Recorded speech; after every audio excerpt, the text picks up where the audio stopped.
Hello everyone, welcome to engineers world. मेरा नाम है Harpal Singh. Previous years papers के इस वीडियो में आज हम डिस्कस करेंगे आरपीएससी द्वारा कंडक्ट करवाए गए असिस्टेंट इंजीनियर सिविल 2018 के एग्जाम के बारे में। प्रीलिम्स का सिविल इंजीनियरिंग का पार्ट 1 हम ऑलरेडी डिस्कस कर चुके हैं। अगर अभी तक आपने उसको नहीं देखा है तो ऊपर आई बटन पर क्लिक करके आप प्लेलिस्ट को एक्सेस कर सकते हैं। आज हम पार्ट 2 शुरू करेंगे। इस पेपर में सिविल इंजीनियरिंग के काफी अच्छे क्वेश्चंस दिए गए हैं, तो मेक श्योर कि आप इस वीडियो को पूरा जरूर देखें। चलिए शुरू करते हैं।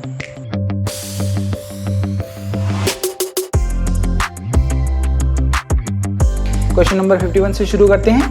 The reduced levels RLs of the points P and Q are 49.6 meter and 51.87 meter respectively. Distance PQ is 20 meter. The distance in meter from P at which the line 51 meter contours cuts the line PQ. देखिए इस तरह से दो point दिए गए हैं। Point P जिसका RL हमें दिया गया है 49.6 और एक पॉइंट दिया गया है Q जिसका RL हमें दिया गया है 51.87। अब हमें क्वेश्चन के अंदर दिया गया है कि ये जो लाइन है PQ, इसको कोई एक कंटूर लाइन है जिसका आरएल है 51, इस तरह से इसको कट कर रहा है हॉरिजॉन्टली। देखिए हमें क्वेश्चन में पूछा गया है कि ये जो हॉरिजॉन्टल लाइन है 51 पे, ये पी क्यू लाइन को जो इस पॉइंट पे कट कर रही है, इस पॉइंट की हॉरिजॉन्टल डिस्टेंस कितनी होगी पॉइंट पी से। यानी कि हमसे एक्स की वैल्यू पूछी गई है कि एक्स की वैल्यू कितनी होगी। क्वेश्चन के अंदर हमें पी और क्यू की हॉरिजॉन्टल डिस्टेंस 20 मीटर हमें दी गई है। देखिए क्वेश्चन बहुत सिंपल क्वेश्चन है। अगर हमें डायग्राम समझ में आ गया, देखिए इसके अंदर हम सिमिलर ट्रायंगल का रूल अप्लाई करेंगे। देखिए यहाँ पे दो ट्रायंगल बन रहे हैं, एक ट्रायंगल ये स्मॉल ट्रायंगल बन रहा है और एक ये बड़ा वाला ट्रायंगल बन रहा है। ये दोनों सिमिलर ट्रायंगल है, तो हम क्या करेंगे कि स्मॉल ट्रायंगल का ये बेस डिवाइडेड बाय बड़े वाले ट्रायंगल का base is equal to small triangle का perpendicular divided by the large triangle का परपेंडिकुलर। देखिए सिमिलर ट्रायंगल लगाएंगे तो क्या होगा, x divided by 20 is equal to छोटे वाले ट्रायंगल का परपेंडिकुलर डिवाइडेड बाय बड़े वाले ट्रायंगल का परपेंडिकुलर। तो इसको सोल्व करेंगे तो हमारे पास x की वैल्यू आ जाएगी 12.33 मीटर, जो कि ऑप्शन 2 है वो करेक्ट हो जाएगा। नेक्स्ट क्वेश्चन देखते हैं। List 1 list tools and instruments while list 2 list the method of surveying. Match the tool slash instrument with the corresponding method of surveying. देखिए हमें दो लिस्ट दी गई है, लिस्ट 1 और लिस्ट 2। लिस्ट 1 के अंदर हमें इंस्ट्रूमेंट्स या फिर टूल दिए गए हैं, लिस्ट 2 के अंदर हमें सर्वे मेथड्स हैं, उनके नेम दिए गए हैं। हमें क्या करना है, इन दोनों को मैच करना है। हम देखते हैं कौन कौन से लिस्ट 1 के अंदर हमें टूल्स दिए गए हैं, एलिडेट, एरो, बबल ट्यूब और स्टेडिया हेयर। लिस्ट 2 के अंदर हमें सर्वेइंग मेथड दिए गए हैं, chain surveying, levelling, plane table surveying और थियोडोलाइट सर्वेइंग। देखिए जो एलिडेट होता है उसको हम यूज करते हैं प्लेन टेबल सर्वेइंग के अंदर साइटिंग के लिए, और जो एरो होता है उसको हम यूज करते हैं चेन सर्वेइंग के अंदर। देखिए जो बबल ट्यूब होती है उसको हम यूज करते हैं लेवलिंग इंस्ट्रूमेंट के अंदर, और जो स्टेडिया हेयर है उसको हम यूज करते हैं थियोडोलाइट सर्वेइंग के अंदर। तो इसका जो आंसर होगा वो हो जाएगा 3, 1, 2 एंड 4। ऑप्शन जो 4 है वो करेक्ट हो जाएगा। नेक्स्ट क्वेश्चन देखते हैं। Match list 1 test with the list 2 property and select the correct answer. देखिए दो लिस्ट दी गई है हमें। लिस्ट 1 के अंदर दिए गए हैं Proctor test, vane test, penetration test, hydrometer test, और लिस्ट 2 के अंदर हमें दिए गए हैं grain size analysis, shear strength, bearing capacity and compaction. देखिए जो प्रॉक्टर टेस्ट होता है उसको यूज किया जाता है कॉम्पैक्शन के अंदर। देखिए जो वेन टेस्ट होता है वो होता है वेन शियर टेस्ट, इसको हम बोलते हैं। ये सिल्टी सॉइल के लिए हम यूजुअली यूज करते हैं। पेनिट्रेशन जो टेस्ट होता है इसको किया जाता है बियरिंग कैपेसिटी के लिए, और जो हाइड्रोमीटर टेस्ट होता है इसको हम करते हैं ग्रेन साइज एनालिसिस के लिए। तो इस क्वेश्चन का जो आंसर है वो हो जाएगा 4, 2, 3 एंड 1। जो ऑप्शन 3 है वो करेक्ट हो जाएगा। नेक्स्ट क्वेश्चन देखते हैं। A footing of 2 meter by 1 meter exert a uniform pressure of 150 kilonewton per meter square on the soil, assuming the load dispersion of 2 vertical to 1 horizontal. The average vertical stress at 1 meter below the footing is। Options हमें दिए गए हैं 75, 80, 50 and 100। देखिए इस question को हम diagram से समझते हैं। देखिए इस तरह से हमें कोई एक फुटिंग दी गई है जो रेक्टेंगुलर है, और जिसकी जो विड्थ हमें बी की वैल्यू दी गई है 2 मीटर, और जिसकी लेंथ है वो हमें 1 मीटर दी गई है, यूनिट लेंथ दी गई है। देखिए क्वेश्चन के अंदर दिया गया है कि इस फुटिंग के ऊपर यूनिफॉर्म प्रेशर लग रहा है 150 किलो न्यूटन पर मीटर स्क्वायर का, और हमसे पूछा गया है कि इस फुटिंग के 1 मीटर डेप्थ के ऊपर जो प्रेशर की वैल्यू कितनी होगी। तो ये क्वेश्चन में हमसे पूछा गया है। देखिए इस क्वेश्चन को अटेम्प्ट करने के लिए हम क्या करेंगे, देखिए हम क्या करेंगे कि इस लेवल पे, ग्राउंड लेवल पे सबसे पहले हम टोटल लोड की वैल्यू निकाल लेंगे। फिर उसके बाद हम क्या करेंगे, हमें क्वेश्चन के अंदर लोड डिस्पर्जन दिया गया है 2 वर्टिकल टू 1 हॉरिजॉन्टल, यानी कि जो लोड है वो इस तरह से डिस्पर्स हो रहा है, यानी कि 2 मीटर अगर हम वर्टिकली डाउन जाएंगे तो ये 1 मीटर जो आउटवर्ड की ओर मूव होगा। हमें क्वेश्चन में पूछा गया है कि 1 मीटर के लिए, यानी कि 1 मीटर हमें डाउन जाना है तो 0.5 मीटर यानी कि हाफ मीटर हमें डिस्पर्स करना पड़ेगा। 0.5 मीटर इधर हो जाएगा, 0.5 मीटर इधर हो जाएगा, टोटल 1 मीटर हो जाएगा। तो फुटिंग है उसका एरिया है 2 मीटर बाय 1 मीटर, उसको हम मल्टीप्लाई कर देंगे यूनिफॉर्म प्रेशर से, तो हमारे पास टोटल लोड आ जाएगा ग्राउंड लेवल पे कितना लोड लग रहा है। अब देखिए 1 मीटर डेप्थ के अंदर जो एरिया है वो इंक्रीज हो जाएगा इस तरह से। देखिए यहाँ पे जो एरिया है, पहले यहाँ पे बी की वैल्यू क्या थी 2 मीटर, अब बी की वैल्यू क्या आ जाएगी 2 प्लस 0.5 और इधर भी 0.5 यानी कि 2 प्लस 1 यानी कि 3 मीटर हो जाएगी। और इसी तरह से इसकी जो लेंथ है इस फुटिंग की, इस तरह से लेंथ भी होगी। तो पहले वो 1 मीटर लेंथ हमें दी गई थी, तो उसके अंदर भी डिस्पर्जन होगा, यानी कि उसके अंदर भी 0.5 प्लस 0.5 होगा, यानी कि 1 प्लस 1 हो जाएगा, यानी कि 2 मीटर हो जाएगा।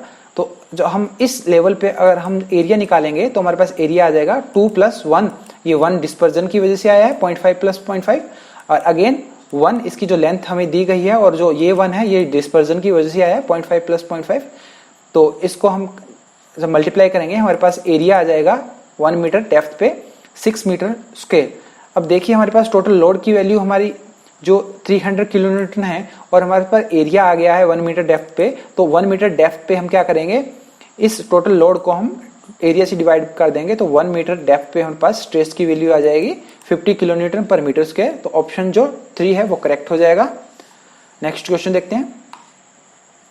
An unsupported excavation is made to the maximum possible depth in a clay soil having gamma T is equal to 18 kilonewton per meter cube, C is equal to 100 kilonewton per meter square, phi is equal to 30 degree. The active earth pressure according to Rankine's theory at the base level of excavation is। देखिए question के अंदर हमसे पूछा गया है कि हमें Rankine theory का यूज करके हमें ये निकालना है कि बेस लेवल पे एक्टिव अर्थ प्रेशर की वैल्यू कितनी होगी। देखते हैं क्वेश्चन कैसे होगा। देखिए सबसे पहले एक्टिव अर्थ प्रेशर निकालने के लिए हमें सबसे पहले एक्टिव अर्थ प्रेशर कोफिशिएंट की वैल्यू पता होनी चाहिए। इसका फॉर्मूला होता है 1 minus sine phi divide by 1 plus sine phi. देखिए यहाँ पे फाई की वैल्यू हमें 30 डिग्री दी गई है, साइन 30 होता है 1/2, और इसके अंदर जब हम वैल्यू पुट करेंगे तो के ए की वैल्यू हमारे पास आ जाएगी 1/3। देखिए हमें एक बेस लेवल पे एक्सकेवेशन पे प्रेशर की वैल्यू निकालनी है एक्टिव अर्थ प्रेशर की। देखिए हमें क्वेश्चन के अंदर दिया गया है कि in unsupported excavation is made to the maximum possible depth. देखिए जो मैक्सिमम पॉसिबल डेप्थ होती है इसका फॉर्मूला दिया गया है directly 4c divided by gamma under root K A. देखिए के ए की वैल्यू हमने निकाल ली है, सी की वैल्यू हमें 100 दी गई है 100 किलो न्यूटन पर मीटर स्क्वायर। यहाँ पे गामा की हमें वैल्यू दी गई है 18 किलो न्यूटन पर मीटर क्यूब। ये सारी वैल्यू जो हम पुट कर देंगे तो हमारे पास टोटल डेप्थ आ जाएगी जहां तक हम एक्सकेवेशन कर सकते हैं विदाउट द स्पॉट्स, यानी कि किसी भी स्पॉट के बिना हम वहां पे एक्सकेवेशन कर सकते हैं 38.49 मीटर तक। अब क्वेश्चन में हमसे एक्टिव अर्थ प्रेशर की वैल्यू पूछी थी, हमने क्या है डेप्थ निकाल ली है। अब इस डेप्थ को हम ये एक्टिव अर्थ प्रेशर के फॉर्मूले में हम पुट कर देंगे तो हमारे पास प्रेशर का फॉर्मूला क्या होता है, P A is equal to K A gamma H minus 2c under root K A. देखिए के ए की वैल्यू हमारे पास है 1/3, गामा की वैल्यू क्वेश्चन में दी गई है, एच की वैल्यू हमने निकाल ली है 38.49 मीटर, और सी की वैल्यू है, के की वैल्यू है। इस फॉर्मूले में जब हम सारी वैल्यूज पुट करेंगे तो हमारे पास आंसर आ जाएगा 115.47 किलो न्यूटन पर मीटर स्क्वायर। तो हमारे पास जो ऑप्शन जो 1 है वो करेक्ट हो जाएगा।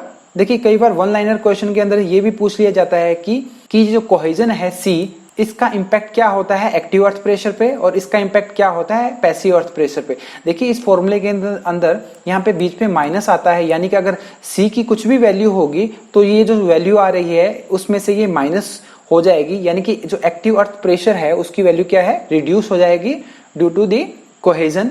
और जब हम पैसिव अर्थ प्रेशर की बात करते हैं तो यहाँ बीच के अंदर वहां प्लस आता है, तो इसका मतलब है कोहेजन की वजह से जो पैसिव अर्थ प्रेशर है उसकी वैल्यू इंक्रीज हो जाती है और एक्टिव अर्थ प्रेशर की वैल्यू डिक्रीज हो जाती है। ये दोनों चीजें भी हमें ध्यान रखनी है। तो नेक्स्ट क्वेश्चन देखते हैं। For a given shear force across a symmetrical I section, the intensity of the shear stress is maximum at the option हमें दिए गए हैं। देखिए क्वेश्चन के अंदर हमसे पूछा गया है कि एक सिमेट्रिकल आई सेक्शन है तो उसके अंदर shear स्ट्रेस की मैक्सिमम वैल्यू कहां पे होती है।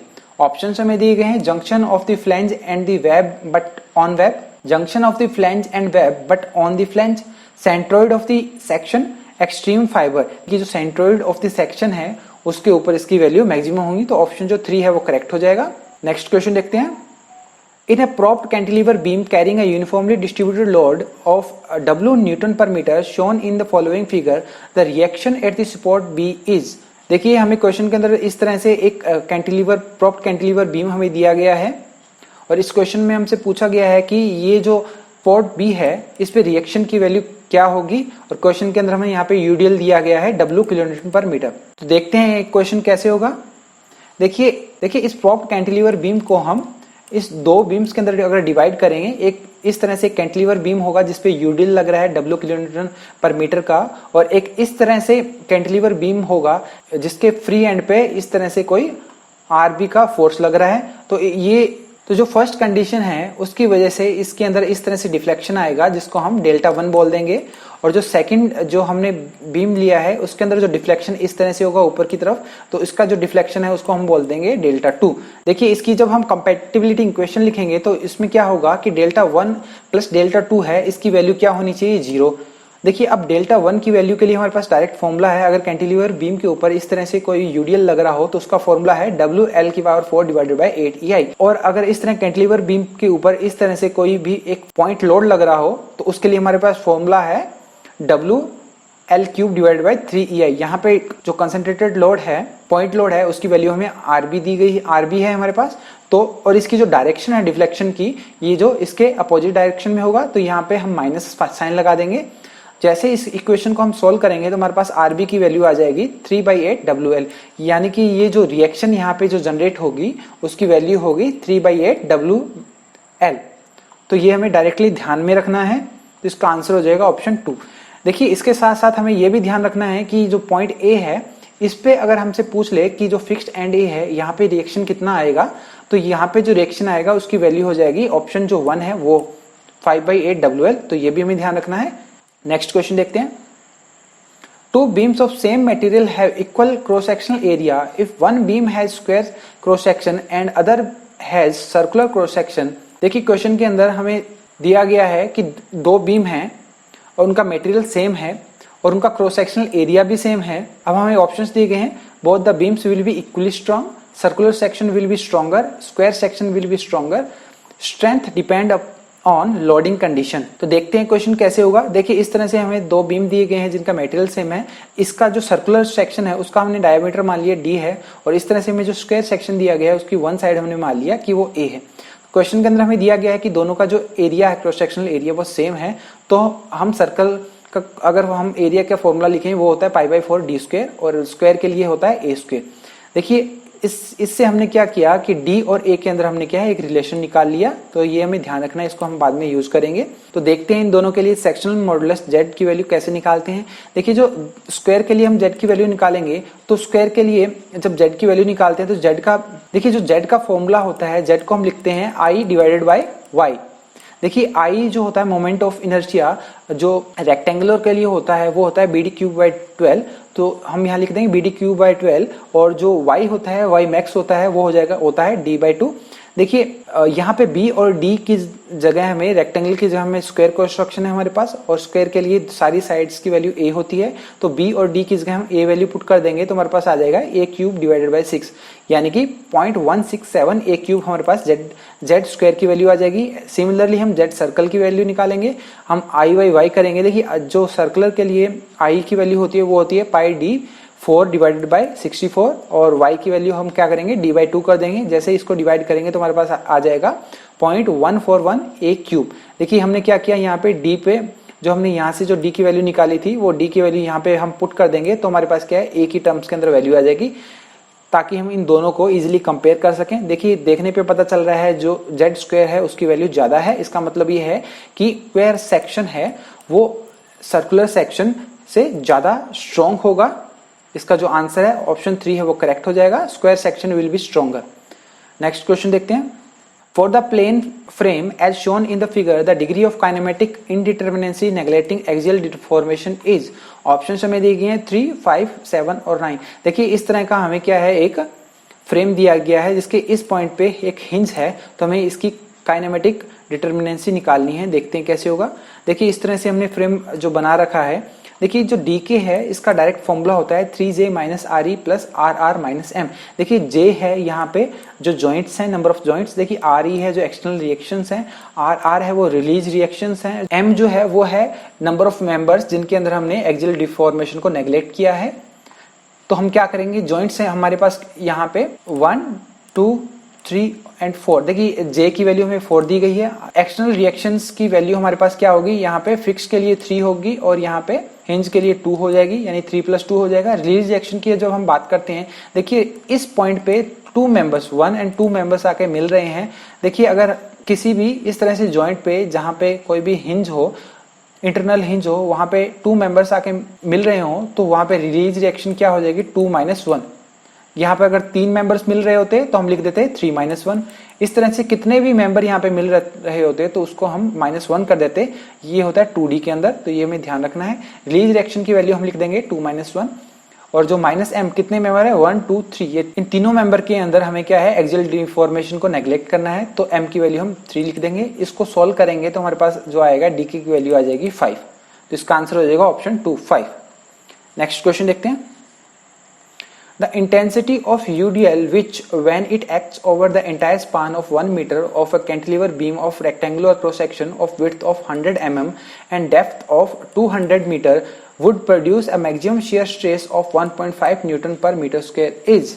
देखिए क्वेश्चन के अंदर हमसे पूछा गया है कि एक यूडीएल है उसकी इंटेंसिटी निकालनी है, यानी कि हमें W की वैल्यू निकालनी है और वो W है एक इस तरह से एक कैंटिलीवर बीम के ऊपर लग रहा है जिसका स्पान की जो लेंथ हमें दी गई है 1 मीटर, उसकी जो विड्थ हमें दी गई है 100 mm और उसकी डेप्थ हमें दी गई है 200 metre.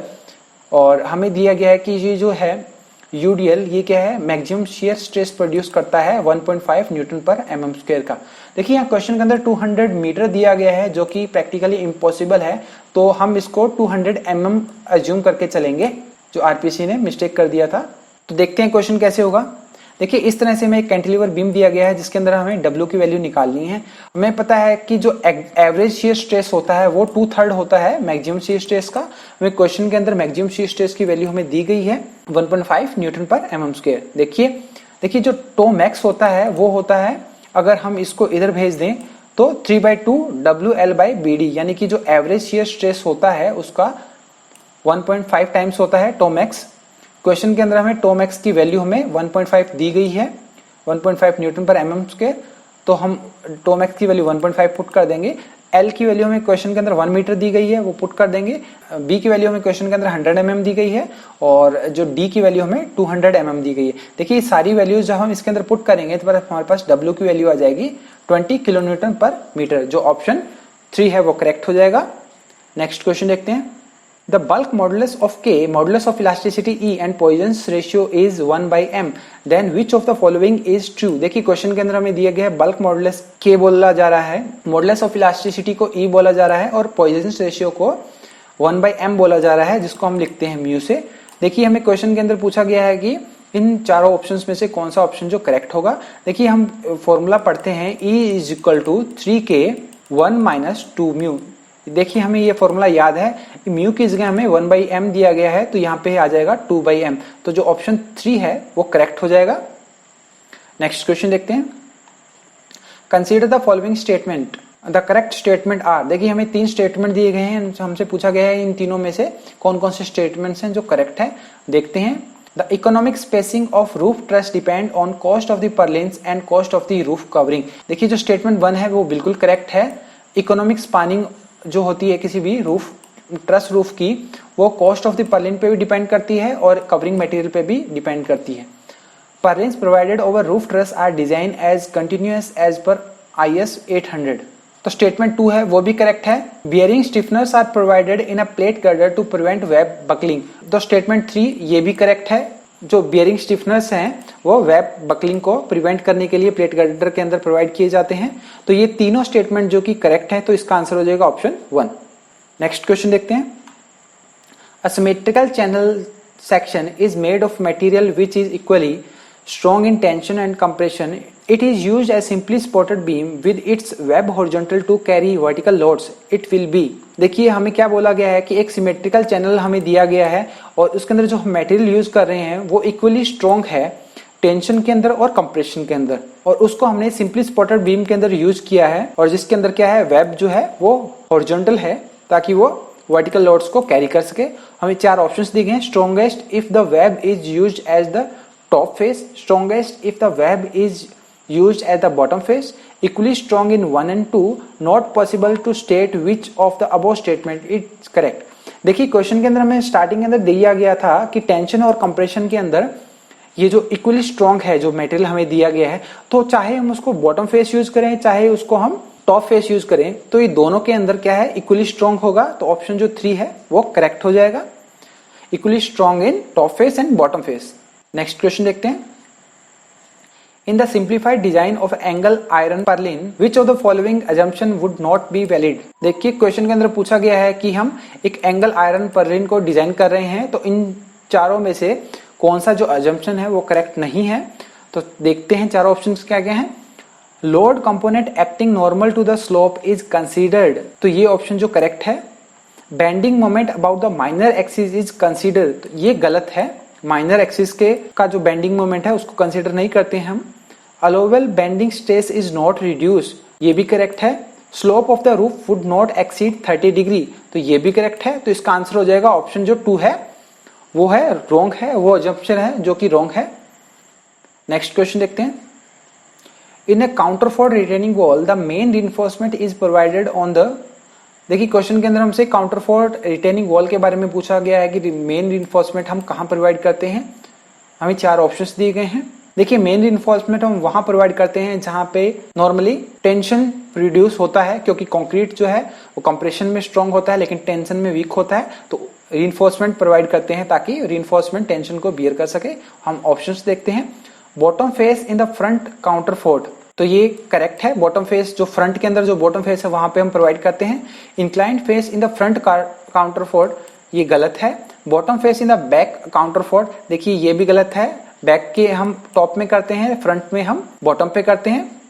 Inclined face in the back counterfort, ये करेक्ट है। तो इसका जो आंसर हो जाएगा वो हो जाएगा 1 और जो 4 है वो करेक्ट है, यानी कि ऑप्शन जो 3 है वो करेक्ट है।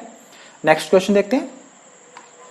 In a plain concrete pedestal of M35 grade, the maximum bearing pressure at the base is found to be 40 Newton per mm square. Find the depth of footing if the projection beyond the column is 300 mm. देखिए question के अंदर हमसे पूछा गया है एक pedestal के बारे में, प्लेन कॉन्क्रीट पेडेस्टल के बारे में, जिसके अंदर हमें ग्रेड दिया गया है M35। मैक्सिमम बियरिंग प्रेशर जो हमें दिया गया है वो है 40 न्यूटन पर mm स्क्वायर। तो हमें क्वेश्चन में पूछा गया है कि डेप्थ ऑफ फुटिंग हमें फाइंड आउट करनी है, और इस पेडेस्टल के अंदर क्या है एक प्रोजेक्शन दिया गया है जो कि 300 mm का है। पहले इसको हम डायग्राम से समझते हैं। देखिए कोडल प्रोविजन ये बोलता है, देखिए इस तरह से कोई भी एक पेडेस्टल है और ये कॉलम हमें दिया गया है पेडेस्टल के अंदर, और ये जो प्रोजेक्शन है ये हमें 300 mm इसकी हमें वैल्यू हमें दी गई है। ये पेडेस्टल प्लेन कंक्रीट का बना हुआ है और हमें क्या है इसका जो डेप्थ है, डेप्थ ऑफ फुटिंग है D, ये हमें निकालना है। देखिए कोडल प्रोविजन क्या बोलता है कि ये जो एंगल होगा अल्फा, देखिए इस कॉर्नर से ये जो कॉलम को यहाँ से टच कर रहा है, तो ये लाइन का जो एंगल होगा हॉरिजॉन्टल से अल्फा, अगर इसको कंसीडर करें तो जो tan अल्फा है उसकी वैल्यू क्या है 0.9 q divided by FCK plus 1 से कम नहीं होनी चाहिए। tan अल्फा को हम लिख सकते हैं, देखिए perpendicular D divided by the base हमें 300 दिया गया है, तो D की वैल्यू जो होगी, देखिए 300 को हम इस साइड भेज देंगे तो हमारे पास क्या होगा D is greater than 300 multiply by tan alpha.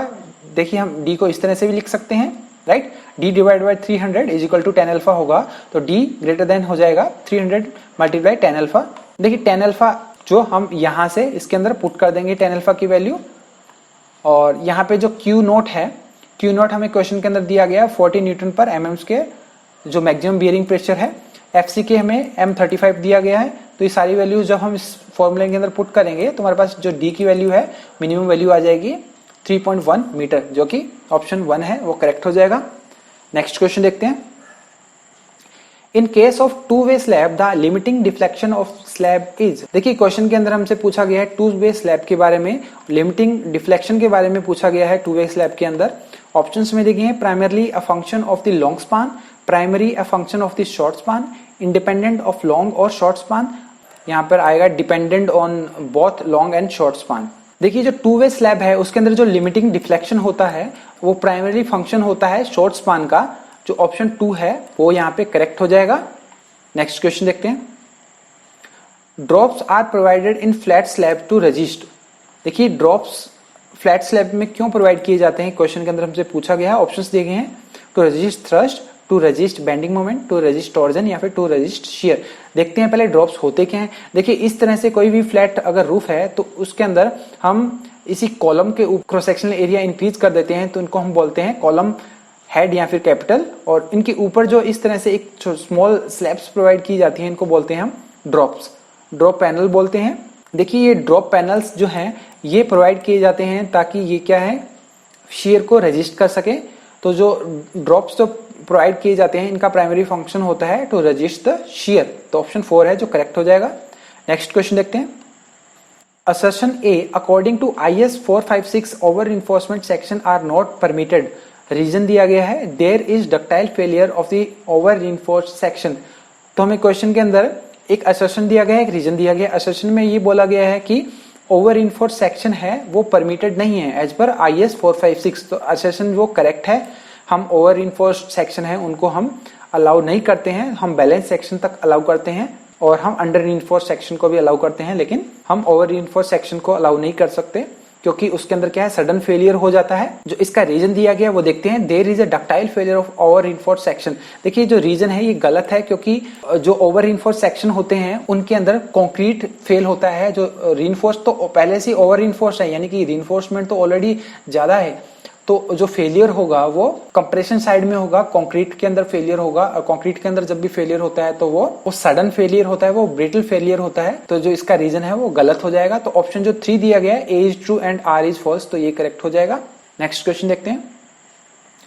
The maximum diameter that a capillary tube can have to ensure that a capillary rise of at least 6 mm is achieved when the tube is dipped into a body of liquid with surface tension 0.08 Newton per meter and density is equal to 900 kg per meter cube is।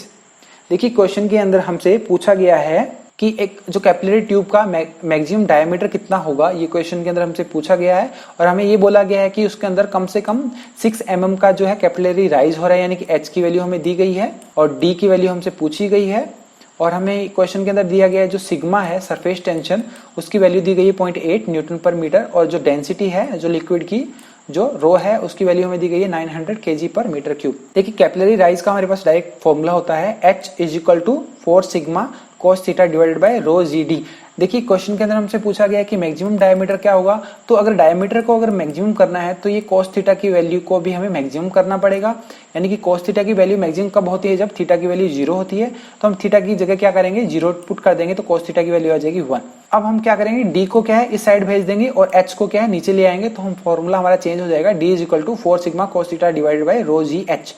देखिए हमें sigma की value हमें question के अंदर दी गई 0.08 Newton पर metre, कोस हमने 0 degree put कर दिया है, रो हमें दिया गया है 900 kg पर मीटर क्यूब और G की वैल्यू 9.81 और H जो हमें क्वेश्चन के अंदर दिया गया है 6 mm, उसको हम जो है कन्वर्ट कर लेंगे मीटर के अंदर। सारी वैल्यू हम मीटर में काम कर रहे हैं तो इसको भी मीटर में कन्वर्ट करेंगे तो मल्टीप्लाई हो जाएगा 10 की पावर -3। इसको हम सोल्व करेंगे तो हमारे पास डायमीटर की वैल्यू आ जाएगी 6 mm, यानी कि इसका आंसर है जो ऑप्शन 2 है वो करेक्ट हो जाएगा।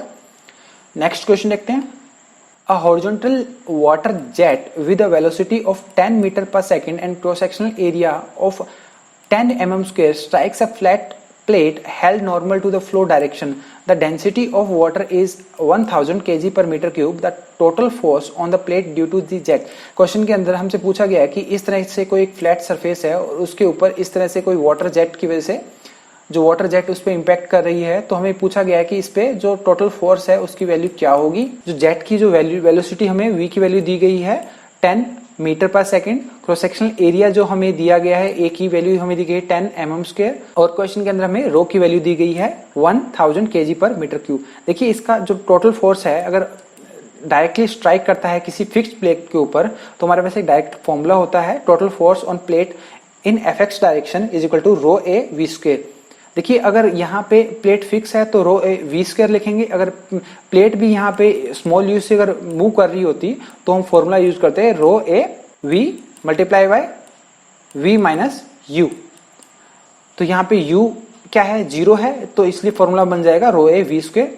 रो ए वी स्क्वायर में हम सारी वैल्यू हमें दी गई है, रो की वैल्यू 1000, ए की वैल्यू 10 और वी की वैल्यू हमें दी गई है यहाँ पे अगेन 10। तो देखिए यहाँ पे यहाँ एरिया को mm में दिया गया है, तो इसको हम कन्वर्ट कर लेंगे अंदर मीटर के अंदर। तो इसको जब सोल्व करेंगे तो हमारे पास आंसर आ जाएगा 1 न्यूटन, यानी कि जो ऑप्शन 4 है वो करेक्ट हो जाएगा। नेक्स्ट क्वेश्चन देखते हैं।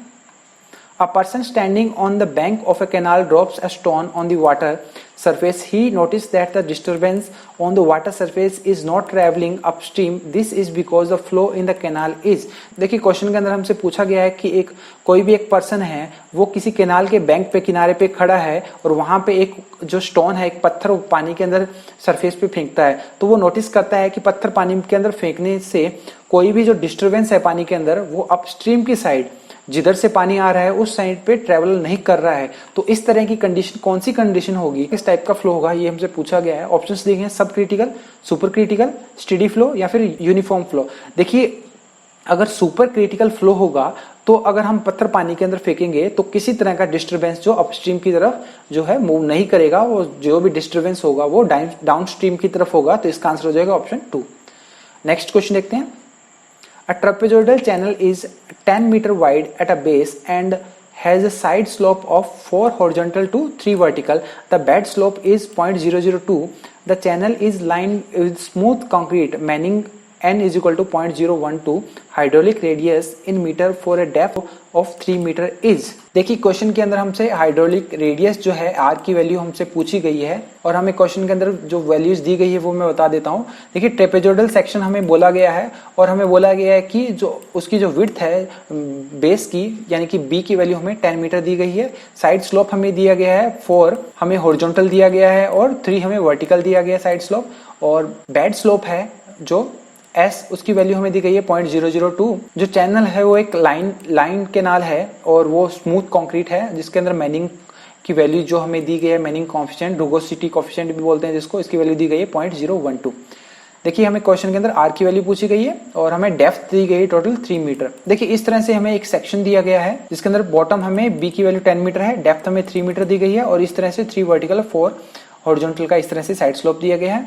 देखिए क्वेश्चन के अंदर हमसे पूछा गया है हाइड्रोलिक रेडियस। देखिए हाइड्रोलिक रेडियस जो होती है, हाइड्रोलिक रेडियस उसका फॉर्मूला होता है area divided by the perimeter. तो हमें क्या करना है, इस ट्रेपेजोइडल जो क्रॉस सेक्शन का एरिया निकालना है और इस ट्रेपेजोइडल क्रॉस सेक्शन का ये जो पेरीमीटर है इससे हम डिवाइड करेंगे तो हमारे पास हाइड्रोलिक रेडियस की वैल्यू आ जाएगी। देखिए ट्रेपेजोइडल क्रॉस सेक्शन का हमें अगर एरिया निकालना हो तो उसका फॉर्मूला होता है 1/2 multiply by the summation of the parallel side multiply by the distance between the parallel side। देखिए हमारे पास यहाँ पे इसकी वैल्यू b दी गई है और ये t की वैल्यू हमारे पास नहीं है। t की वैल्यू कहाँ से आएगी, देखिए इसको हम इस तरह से वर्टिकली इंक्रीज करेंगे तो ये यहाँ पे 10 मीटर होगा और 10 मीटर के अंदर हमें कुछ ना कुछ ऐड करना पड़ेगा दोनों साइड से।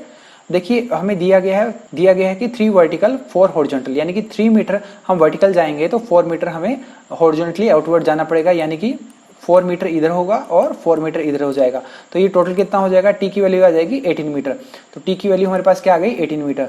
तो अब हम एरिया निकाल लेंगे तो एरिया आ जाएगा 42 मीटर स्क्वायर। देखिए हमारे पास एरिया आ गया, अब हमारे पास पेरीमीटर की जरूरत है। पेरीमीटर कितना हो जाएगा, ये साइड प्लस बॉटम प्लस ये साइड। देखिए ये हमारे पास 3 मीटर है, ये हमारे पास 4 मीटर है, ये साइड जो हो जाएगी वो हो जाएगी कितनी 5 मीटर। तो पी की वैल्यू कितनी हो जाएगी 10 plus 5 is equal to total करेंगे तो हमारे पास 20 मीटर आ जाएगा। तो पेरीमीटर हमारे पास 20 मीटर आ गया। r is equal to a/p करेंगे, इसको डिवाइड करेंगे तो हमारे पास आंसर आ जाएगा 2.1 मीटर। तो इसका आंसर है जो ऑप्शन 4 है वो करेक्ट हो जाएगा। नेक्स्ट क्वेश्चन देखते हैं। A catchment area of 60 hectare has a runoff coefficient of 0.40 if a storm of intensity 3 cm per hour and duration longer than the time of concentration occurs in the catchment, then what is the peak discharge। देखिए question के अंदर हमसे पूछा गया है कि peak discharge की value आप निकालिए और हमें क्वेश्चन के अंदर दिया गया है कि कैचमेंट एरिया जो है ए हमें दिया गया है 60 हेक्टेयर और हमें रन ऑफ कोफिशिएंट दिया गया है, के की वैल्यू दी गई है 0.4 और हमें दिया गया है कि जो स्टॉर्म है उसकी इंटेंसिटी है यानी कि स्मॉल आई की वैल्यू हमें दी गई है 3 सेंटीमीटर पर आवर और हमें पीक डिस्चार्ज पूछा गया है। देखिए पीक डिस्चार्ज का हमारे पास डायरेक्ट फॉर्मूला है, आप वो यूज कर लेंगे। फॉर्मूला क्या बोलता है, peak discharge equal to 1/36 K into I into A. देखिए यहाँ पे बहुत जरूरी है ध्यान रखना कि इनकी यूनिट्स क्या क्या है।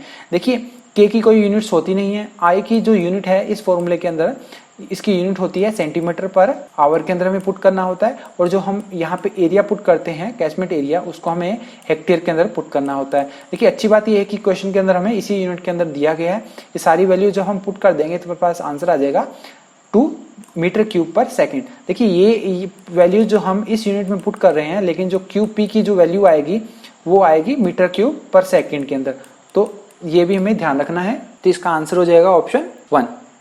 नेक्स्ट क्वेश्चन देखते हैं। A 8-hour unit hydrograph of catchment is triangular in shape with a base width of 64 hours and peak coordinate of 20 meter cube per second. Equilibrium discharge of S curve obtained by using this 8-hour unit hydrograph is। देखिए question के अंदर हमसे पूछा गया है कि equilibrium discharge कितना होगा। क्वेश्चन के अंदर हमें दिया गया है कि 8 आवर का एक यूनिट हाइड्रोग्राफ है जो कि ट्रायंगुलर है शेप के अंदर और हमें दिया गया है कि उसकी जो बेस विड्थ है वो है 64 आवर्स और हमें पीक कोऑर्डिनेट दिए गए हैं 20 मीटर क्यूब पर सेकंड। देखिए इस क्वेश्चन को कैसे करेंगे। देखिए हमें क्वेश्चन के अंदर दिया गया है कि इस तरह से एक ट्रायंगुलर शेप का यूनिट हाइड्रोग्राफ होगा। तो देखिए इस ट्रायंगुलर का अगर हम एरिया निकालेंगे तो वो क्या आ जाएगा टोटल, तो हमारे पास volume of the run off आ जाएगा। अगर उसको हम डिवाइड कर लेंगे 8 आवर्स से तो हमारे पास इक्विलिब्रियम डिस्चार्ज आ जाएगा। देखिए इस ट्रायंगल का एरिया निकालेंगे तो वो होगा 1/2 multiply by height of the triangle, तो हमें पीक डिस्चार्ज की वैल्यू दी गई है 20 multiply by the base of the triangle. Base हमें दिया गया है 64, हमें आवर्स में दिया गया है तो उसको हम 3600 से मल्टीप्लाई करके उसको सेकंड में कन्वर्ट कर लेंगे। उसको जब हम डिवाइड करेंगे 8 आवर्स से तो अगेन उसको 3600 से मल्टीप्लाई करेंगे। ये सब जो वैल्यू को जब हम सोल्व करेंगे तो हमारे पास आंसर आ जाएगा 80 मीटर क्यूब पर सेकंड, जो ऑप्शन जो 2 है वो करेक्ट हो जाएगा। देखिए इसकी जगह अगर आप डायरेक्ट फॉर्मूला भी यूज करना चाहें तो वो भी आप यूज करते हैं। फॉर्मूला होता है 2.78 multiply by A by T not. देखिए इस फॉर्मूले से अगर हम वैल्यू निकालेंगे तो भी हमारे पास इसी तरह से वैल्यूज निकलेगी और आंसर वो सेम आंसर आएगा। नेक्स्ट क्वेश्चन देखते हैं। खोसला's formula for assessing pressure distribution under weir flows are based on। देखिए क्वेश्चन में हमसे पूछा गया है कि खोसला का फॉर्मूला जो होता है वो किस पे बेस्ड होता है। ऑप्शंस देखते हैं क्या दिए गए हैं। Potential flow in permeable layers just beneath the floors, boundary layer flow with drop longitudinally, conformal transformation of potential flow into the W plane, simplification of 3D flow. देखिए इस क्वेश्चन को हमें ध्यान में रखना है कि जो खोसला फॉर्मूला होता है वो बेस्ड होता है to the conformal transformation of potential flow into to the W plane, तो ये हमें ध्यान रखना है। तो इसका आंसर है ऑप्शन 3। नेक्स्ट क्वेश्चन देखते हैं।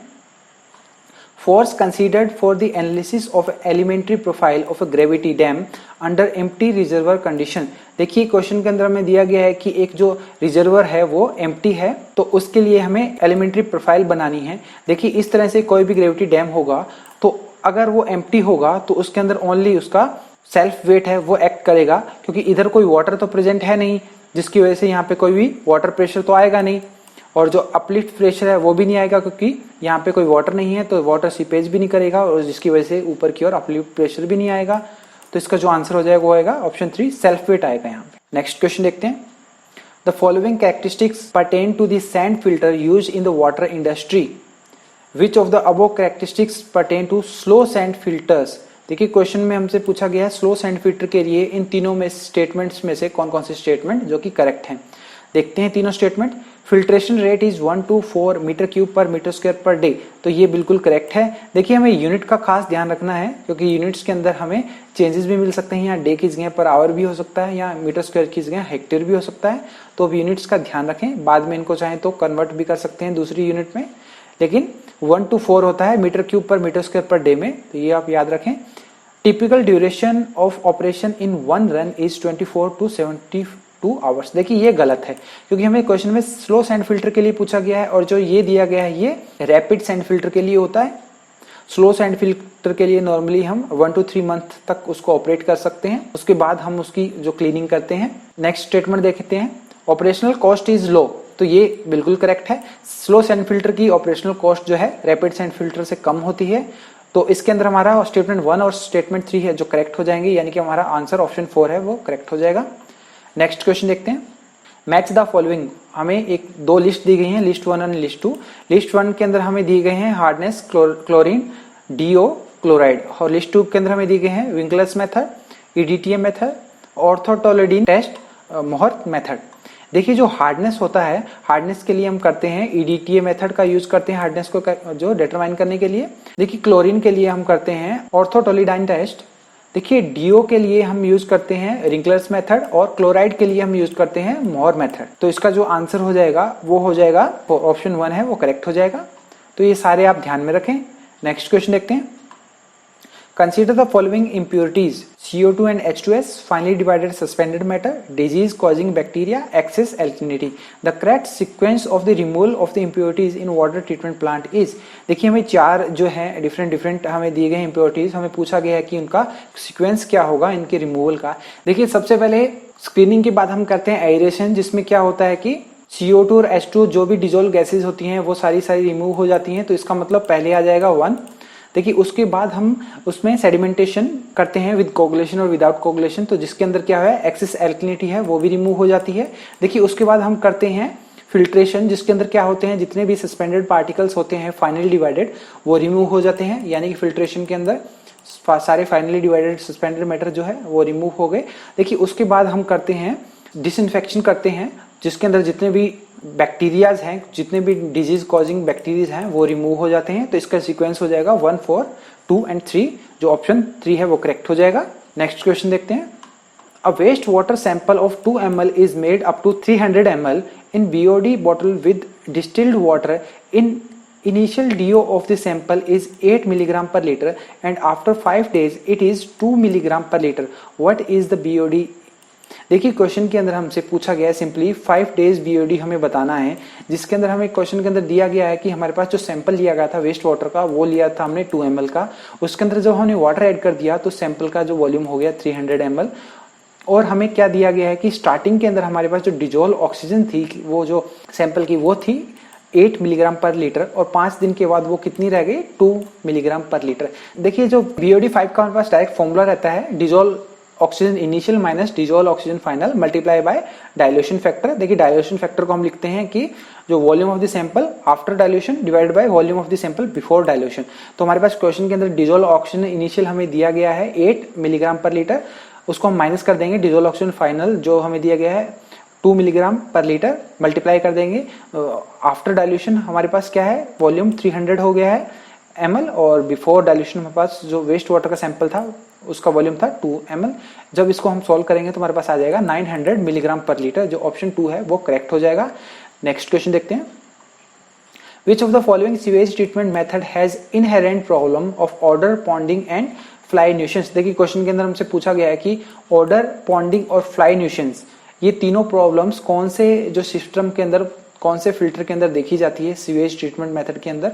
तो ऑप्शन हमें दिए गए हैं UASB system, activated sludge process, या फिर ट्रिकलिंग फिल्टर, या फिर स्टेबलाइजेशन पॉन्ड। देखिए जो ट्रिकलिंग फिल्टर होता है उसके अंदर ये तीनों प्रॉब्लम्स पाई जाती हैं। उसके अंदर क्या होता है पोर्स अगर ब्लॉक हो जाते हैं तो उसके अंदर पॉन्डिंग हो जाती है, और काफी टाइम तक उसके अंदर वेस्ट वाटर अगर पड़ा रहे तो उसके वजह से ऑर्डर वहां पे बदबू आने लग जाती है पानी के अंदर, और वहां पे मक्खियां भी आ जाती हैं। तो इसके अंदर ये तीनों प्रॉब्लम्स आ जाती हैं। तो हम क्या करते हैं नॉर्मली क्लोरीन वगैरह को ऐड करके उसकी जो फिल्टर का टॉप सरफेस है उसका जो रैकिंग करके नॉर्मली उसको हम रिमूव करते हैं, पोर्स को अनब्लॉक करते हैं। तो इसका आंसर हो जाएगा ट्रिकलिंग फिल्टर के अंदर ये जो प्रॉब्लम आती है। नेक्स्ट क्वेश्चन देखते हैं, the working condition in Imhoff tank are. देखिए क्वेश्चन के अंदर हमसे पूछा गया है कि इमहॉफ टैंक के अंदर कौन सी कंडीशन होती है वर्किंग कंडीशन। ऑप्शंस देखें, aerobic only, anaerobic only, aerobic in lower compartment and anaerobic in upper compartment, anaerobic in lower compartment and aerobic in upper compartment. देखिए जो इमहॉफ टैंक होता है उसके अंदर क्या होता है कि अपर पार्ट के अंदर तो हम एरोबिक कंडीशन होती है, और जो लोअर पार्ट होता है वहां पे एनारोबिक कंडीशन होती है। तो मतलब इसका आंसर क्या हो जाएगा ऑप्शन 4 है, anaerobic condition in lower compartment और एरोबिक इन अपर कंपार्टमेंट। तो ये में ध्यान रखना है। नेक्स्ट क्वेश्चन देखते हैं, For a road with camber of 3% and the design speed of 80 km per hour, the minimum radius of curve beyond which no super elevation is needed। देखिए क्वेश्चन के अंदर हमसे पूछा गया है कि मिनिमम रेडियस कितनी होनी चाहिए, आर मिनिमम की हमें वैल्यू पूछी गई है। और क्वेश्चन के अंदर हमें दिया क्या दिया गया है, हमें कैम्बर यानी कि ई की वैल्यू हमें दी गई है 3% यानी कि 0.003। हमें डिजाइन स्पीड दी गई है, वी की वैल्यू हमें दी गई है 80 किलोमीटर पर आवर।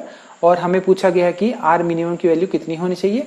देखिए कैसे होगा, देखिए जब हम सुपर एलिवेशन को डिजाइन करते हैं तो उसके लिए हम फॉर्मूला यूज करते हैं, E is equal to 0.75V का whole square divide by 127R। देखिए यहाँ पे एजम्पशन लेते होते हैं कि F जो होता है ट्रांसवर्स जो फ्रिक्शन होता है उसको हम 0 कंसीडर करते हैं, और जो हम डिजाइन स्पीड लेते हैं उसका 75% हम कंसीडर करते हैं for the calculation of super elevation को। जब हम डिजाइन करते हैं किसी भी रोड के लिए तो हम ये फॉर्मूला यूज करते हैं। क्वेश्चन के अंदर हमें VD की वैल्यू हमें दी गई है 80, यहाँ पे हम 80 पुट कर देंगे और हमें आर मिनिमम की वैल्यू निकालनी है, और ई की वैल्यू हमें क्वेश्चन के अंदर दी गई है 0.03। तो ये सारी वैल्यू जब हम पुट करेंगे तो आर की वैल्यू हमारे पास क्या आ जाएगी 944 मीटर जो हमारे पास आ जाएगा। ऑप्शन जो 2 है वो करेक्ट हो जाएगा।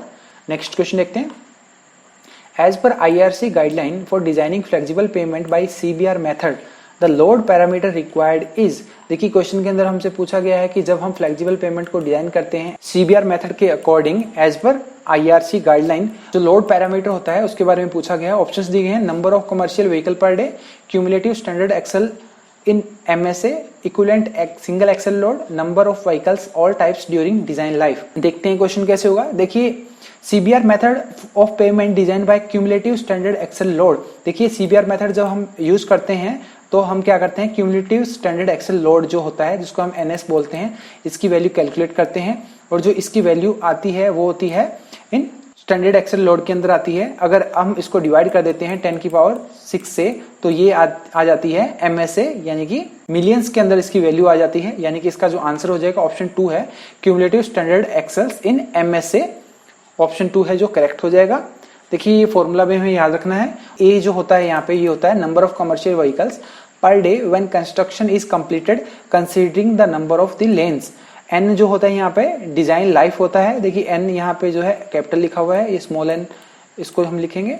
Design life of the pavement taken as 10 to 15 years, और जो एफ होता है वो होता है व्हीकल डैमेज फैक्टर, और जो डी होता है वो होता है लेन डिस्ट्रीब्यूशन फैक्टर। तो ये सारी बातें भी हमें ध्यान रखनी है।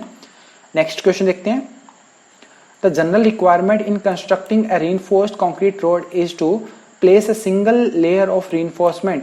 देखिए हमें क्वेश्चन के अंदर पूछा गया है कि कोई भी एक RC रोड है और उसके अंदर हमने क्या है एक सिंगल लेयर ऑफ reinforcement उसके अंदर डालनी है, तो हमें पूछा गया है कि उसकी पोजीशन कौन सी होनी चाहिए। ऑप्शंस दिए गए हैं, near the bottom of the slab, near the top of the slab, at the middle, equally distributed at the top and bottom.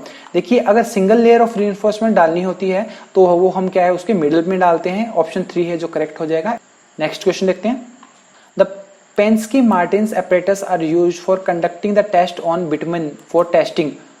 देखिए क्वेश्चन में हमसे पूछा गया है Penske-Martin जो apparatus हम यूज करते हैं बिटुमेंस की टेस्टिंग के लिए वो कौन से के लिए हम यूज करते हैं। 4 ऑप्शंस दिए गए हैं, फायर पॉइंट कैलकुलेट करने के लिए, डक्टिलिटी के लिए, विस्कोसिटी के लिए या फिर पेनिट्रेशन के लिए।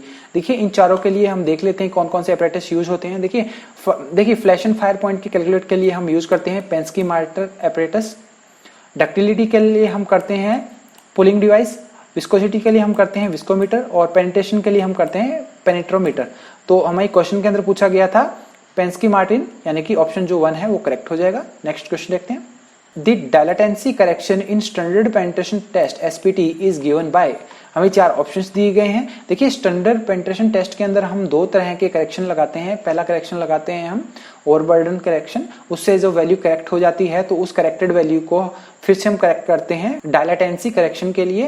देखिए उसके अंदर जो हम फॉर्मूला यूज करते हैं डायलेटेंसी करेक्शन के लिए वो हम फॉर्मूला यूज करते हैं, वो होता है 15 + 1/2 n-15, जो ऑप्शन 2 है वो करेक्ट हो जाएगा। तो हमें ध्यान रखना है। नेक्स्ट क्वेश्चन देखते हैं। The conditions required to be satisfied for the analysis of indeterminate structures are।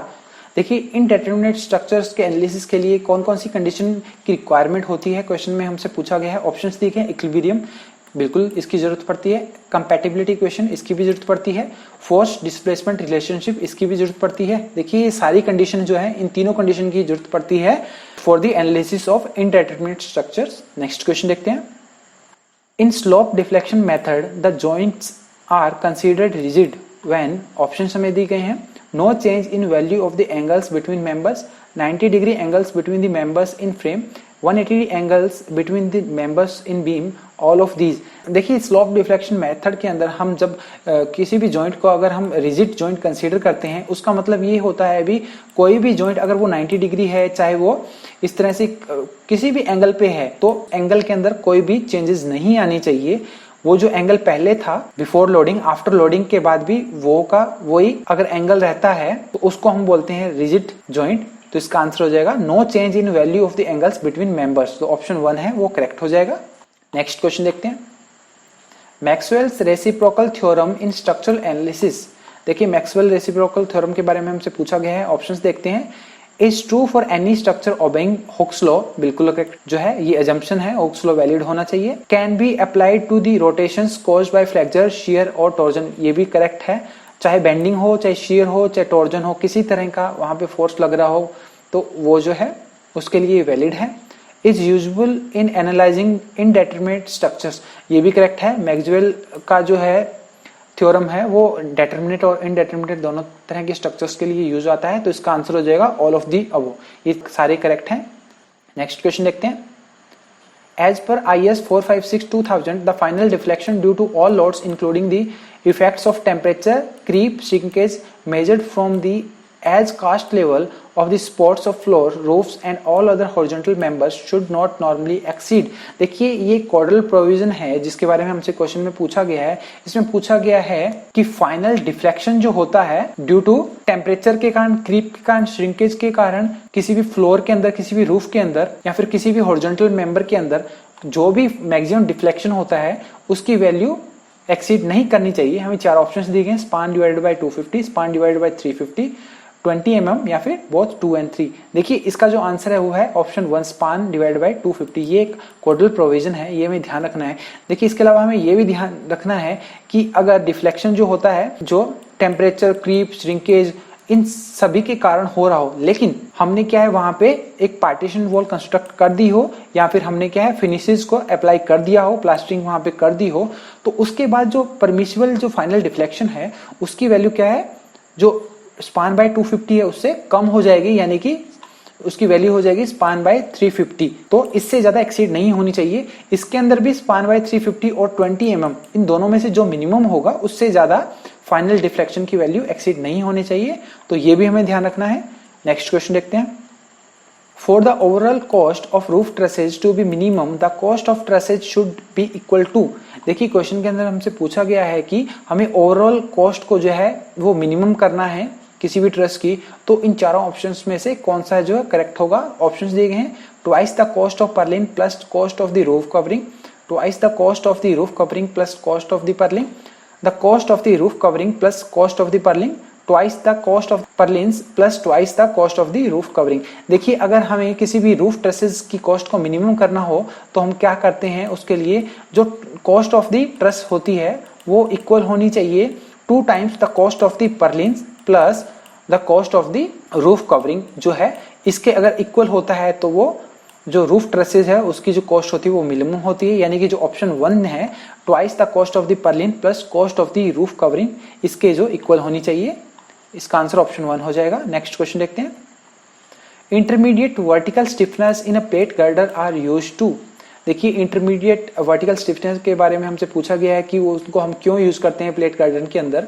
Options दिए गए हैं, to prevent local buckling of the web, prevent excessive deflection, prevent local buckling of the flange, increase the bearing strength of the web. देखिए intermediate vertical stiffeners को हम use करते हैं to prevent the local buckling of the web, जो option 1 है वो correct हो जाएगा। नेक्स्ट क्वेश्चन देखते हैं, the detention time for a water sedimentation tank using coagulated raw supplies may vary between. देखिए इस क्वेश्चन को आरपीएससी द्वारा डिलीट कर दिया गया था, फिर भी हम देखते हैं कि डिटेंशन टाइम कितना होता है सेडिमेंटेशन टैंक के लिए। देखिए अगर हम प्लेन सेडिमेंटेशन करते हैं तो उसके लिए डिटेंशन टाइम होता है 4 to 8 आवर्स, तो ये हमें ध्यान रखना है। अगर हम कोगुलेटेड सप्लाई को यूज करते हैं तो अगर उसके बाद हम सेडिमेंटेशन करते हैं तो सेडिमेंटेशन का जो टाइम है वो रिड्यूस हो जाता है 4 to 8 आवर्स से ऑलमोस्ट हाफ हो जाता है, 2 to 4 आवर्स हो जाता है, तो ये हमें ध्यान रखना है। नेक्स्ट क्वेश्चन देखते हैं, the overflowing sheet of water on a weird is called. देखिए ऑप्शन हमें दिए गए हैं, हेड, नेपे, अपस्ट्रीम या फिर क्रेस्ट। देखिए क्वेश्चन के अंदर क्या पूछा गया है, देखिए इस तरह से कोई भी एक वियर हमें दिया गया है, तो इस पॉइंट को इसको हम बोलते हैं क्रेस्ट, और जिस पूरी सरफेस को हम बोलते हैं जिसके ऊपर ये वाटर फ्लो हो रहा होता है उसको हम बोलते हैं सिल। तो ये भी हमें ध्यान रखना है। क्वेश्चन के अंदर हमें पूछा गया कि ओवरफ्लोइंग शीट, जो ये शीट यहाँ पे फ्लो हो रही है, वाटर की जो ये शीट फ्लो हो रही है, इसको क्या बोलते हैं, इसको हम बोलते हैं नेपे। तो इसका आंसर हो जाएगा ऑप्शन 2। नेक्स्ट क्वेश्चन देखते हैं। For a transition curve the shape recommended by IRC is, देखिए ऑप्शन हमें दिए हैं स्पाइरल, लेमनिस्केट, क्यूबिक पैराबोला या फिर ऑल ऑफ दीज। देखिए जो हाईवेज के अंदर हम shape of transition curve use करते हैं वो होता है स्पाइरल कर्व, और जो हम रेलवेज के अंदर शेप यूज करते हैं वो होता है क्यूबिक पैराबोला। तो हमें दोनों ध्यान रखने हैं। इस क्वेश्चन का आंसर हो जाएगा स्पाइरल। नेक्स्ट क्वेश्चन देखते हैं। Asphalt concrete is a mix comprising of, options हमें दिए गए हैं fine aggregate, mineral filler and bitumen, fine aggregate bitumen, coarse aggregate, fine aggregate, mineral filler and bitumen, coarse aggregate, mineral filler and bitumen. देखिए जो asphalt concrete होता है उसके अंदर क्या होता है, कोर्स एग्रीगेट होते हैं, उनके अंदर जो वर्ड्स बचते हैं उनको फाइन एग्रीगेट फिल करते हैं। फाइन एग्रीगेट के बाद जो वर्ड्स बचते हैं उनको मिनरल फिलर जो है वो फिल करते हैं, और बाद में जो वर्ड्स बचते हैं उनके अंदर क्या है, बिटुमिनस उसके अंदर उनको फिल कर देता है और उनको बॉन्डिंग वहां पे प्रोवाइड करता है। तो जो एस्फाल्ट होता है उसके अंदर ये चारों चीजें होती हैं। तो ऑप्शन 3 है वो करेक्ट हो जाएगा। नेक्स्ट क्वेश्चन देखते हैं। On a right angle road intersection with two way traffic the total number of conflict points are. Question के अंदर हमसे पूछा गया है कि टू वे ट्रैफिक है और उसके अंदर हमें बताना है कि टोटल कॉन्फ्लिक्ट पॉइंट्स कितने होते हैं। ऑप्शंस हमें दिए गए हैं 32, 16, 24 और 4। देखते हैं क्वेश्चन कैसे होगा। देखिए इस क्वेश्चन के अंदर थोड़ा सा कन्फ्यूजन रहता है। देखिए अगर हम कॉन्फ्लिक्ट पॉइंट्स के इस डायग्राम को अगर हम कंसीडर करते हैं तो हमारे पास टोटल कॉन्फ्लिक्ट पॉइंट्स का जो नंबर आता है वो होता है 24। देखिए जो 24 नंबर्स हैं ये है व्हीकल्स के कॉन्फ्लिक्ट पॉइंट्स, और अगर हम इस डायग्राम को कंसीडर करते हैं तो हमारे पास total number of conflict points आते हैं वो आते हैं 32 कॉन्फ्लिक्ट्स। देखिए इन दोनों डायग्राम्स के अंदर डिफरेंस क्या है वो आपको मैं बता देता हूँ। देखिए अगर कोई भी व्हीकल इस तरह से डाइवर्ज होता है टू द राइट और उसी सेम पॉइंट से लेफ्ट में भी डाइवर्ज होता है, और अगेन एक सिंगल पॉइंट पर जाकर ये जो ट्रैफिक है व्हीकल्स हैं वो कन्वर्ज होते हैं इस तरह से एक सिंगल पॉइंट पे, तो हमारे पास जो कॉन्फ्लिक्ट पॉइंट्स का नंबर आएगा वो आएगा 24। देखिए अगर इस तरह से लेफ्ट के अंदर जो व्हीकल्स डाइवर्ज हो रहे हैं इस तरह से वो इस पॉइंट से डाइवर्ज हो रहे हो, और जो राइट के डायरेक्शन में जो डाइवर्ज हो रहे हो वो डिफरेंट पॉइंट से डाइवर्ज हो रहे हो, तो हमारे पास क्या होगा 8 नंबर ऑफ कॉन्फ्लिक्ट पॉइंट्स जो है बढ़ जाएंगे। यानी कि जो पहले 24 थे अब उनके अंदर क्या है ये 8 और ऐड हो जाएंगे तो टोटल 32 हो जाएंगे। तो इस बात का हमें ध्यान रखना है। देखिए फर्स्ट कंडीशन के अंदर क्या होगा कि 4 जो पॉइंट्स हैं वो होंगे मर्जिंग के, 4 आएंगे डाइवर्जिंग के और 16 आएंगे क्रॉसिंग के, तो टोटल क्या हो जाएगा 24। इस कंडीशन में क्या होगा कि 8 होंगे मर्जिंग के, 8 होंगे डाइवर्जिंग के और जो 16 आएंगे वो होंगे क्रॉसिंग के। तो इन सबको सब ऐड करेंगे तो हमारे पास आएंगे 32 कॉन्फ्लिक्ट पॉइंट्स। अब देखिए अगर हम व्हीकुलर कॉन्फ्लिक्ट पॉइंट्स के अलावा पेडेस्ट्रियन के भी कॉन्फ्लिक्ट पॉइंट्स को अगर हम ऐड करते हैं तो इस तरह से ये 8 पॉइंट्स हैं वो और ऐड हो जाएंगे, यानी 24 के अंदर 8 जो और ऐड हो जाएंगे तो हमारे पास टोटल क्या है 32 आ जाएंगे। तो इस बात का भी हमें ध्यान रखना है। देखिए आरपीएससी ने इस क्वेश्चन का आंसर दे रखा है ऑप्शन 1 32। नेक्स्ट क्वेश्चन देखते हैं। The shape of the stop sign according to IRC 67 2001 is. देखिए हमें स्टॉप साइन की शेप के बारे में पूछा गया है किस तरह की होती है। ऑप्शंस देंगे सर्कुलर, ट्रायंगुलर, ऑक्टागोनल या फिर रेक्टेंगुलर। देखते हैं। देखिए जो स्टॉप साइन होता है वो इस तरह से क्या है ऑक्टागोनल शेप का होता है और उसके अंदर जो बॉर्डर होता है वो व्हाइट के अंदर होता है और जो बैकग्राउंड होता है उसका रेड कलर के अंदर होता है। तो ये बातें भी हमें ध्यान रखनी है। तो इस क्वेश्चन का आंसर हो जाएगा ऑप्शन 3 ऑक्टागोनल। देखिए स्टॉप साइन के साथ ही हम इस वीडियो को भी यहीं पे स्टॉप करते हैं। आई होप कि आपको ये वीडियो पसंद आया होगा। देखिए अगर आपने इस वीडियो का पार्ट 1 नहीं देखा है तो ऊपर आई बटन पे क्लिक करके आप प्लेलिस्ट को एक्सेस कर सकते हैं। देखिए अगर आपको ये वीडियो पसंद आया तो उसे अपने दोस्तों के साथ शेयर करें। इस तरह के वीडियोज हम इंजीनियर्स वर्ल्ड के चैनल पे और भी लेके आते रहेंगे, तो मेक श्योर कि आप इस चैनल को सब्सक्राइब करें ताकि हमारे आने वाले वीडियोज आप मिस ना करें। अगर आपके कोई भी क्वेरीज हो, आपके कोई भी सजेशंस हो तो आप नीचे कमेंट बॉक्स के अंदर हमें लिख सकते हैं या फिर आप दिए गए ईमेल आईडी पे हमें ईमेल भी कर सकते हैं। इस क्वेश्चन पेपर की पीडीएफ और ऑफिशियल आंसर की पीडीएफ हमारे टेलीग्राम चैनल पे अवेलेबल है, आप वहां से डाउनलोड कर सकते हैं। So keep watching, keep learning, see you in the next video. नमस्कार।